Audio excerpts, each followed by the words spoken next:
It's never about how you start, it's how you finish that's most important. Yes. And this 11-year-old's trek across the finish line at this year's 1619 race inspired dozens on the same journey. Ashley Hendricks explains how in this week's Acts of Kindness. It may have been his first official race. You did it! But it certainly won't be the last. Benji McGowan of Charlottesville was among the youngest runners participating in the Run Richmond 1619 race earlier this year. At just 11 years old, he ran to complete the 6.19K, which is about 4 miles. The inspiration? My mom, she went last year and she came back really happy. It's the simple things. Little did Mom know she was passing the baton of kindness in the relay called life. When running a race, it's key to keep your eyes on the prize, looking ahead to the finish line. But once Benji made that step, he turned back.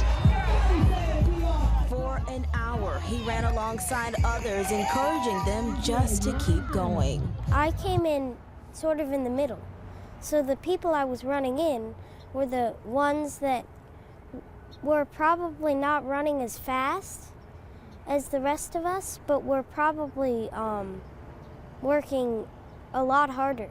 That extra push from the 6th grader made a world of difference to runners like Kathy Taylor, who said, "I loved it when he ran out and ran with me and made me sort of race harder at the end." And ace Suzanne Hamilton called it true sportsmanship and such a joy for runners. Hundreds more sprinted to the Facebook post by sports backers applauding him for this act of kindness. To me, that was one of the most magical parts of this, because you really hear directly from those people that were inspired. Benji's parents, Rachel and Sean McGowan, say he was inspired by members of the Prolific Runners group who were seen cheering runners on. But caring for others is just who Benji is. I think it's just important to point out to our kids when we see acts of kindness that are happening, right? And talk about it. So just being really explicit about, like, kindness is a practice, and it's important to always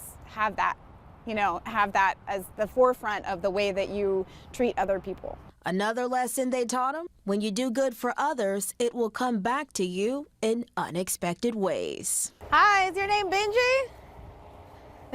How are you? My name's Ashley. And this is Jen. We're with NBC12. Did you run in the 1619 race this year? Yeah? How did it go for you? Well. It went pretty well. Well, I know that this is kind of awkward, but some good news is coming. We saw all over Facebook just how amazing you were after you finished the race. You went on to encourage other participants to cross the finish line. We mentioned you in our show. And so we at NBC12 wanted to nominate you for the NBC12 Acts of Kindness Award. And we wanted to give you $300 and a $50 gift card to Mexico restaurant. Congratulations! You're so sweet. Can I have a hug? So no matter how far or how fast Benji may run, Everyone can always have a little more help. Mom and Dad's life lessons will be there to carry him on the journey. On your side, Ashley Hendricks, NBC12. Wow. If you see someone in your community who is making a difference, we want to hear from you. You can nominate them for an NBC12 Acts of Kindness Award. Just send an email with some information about them to kindness@nbc12.com.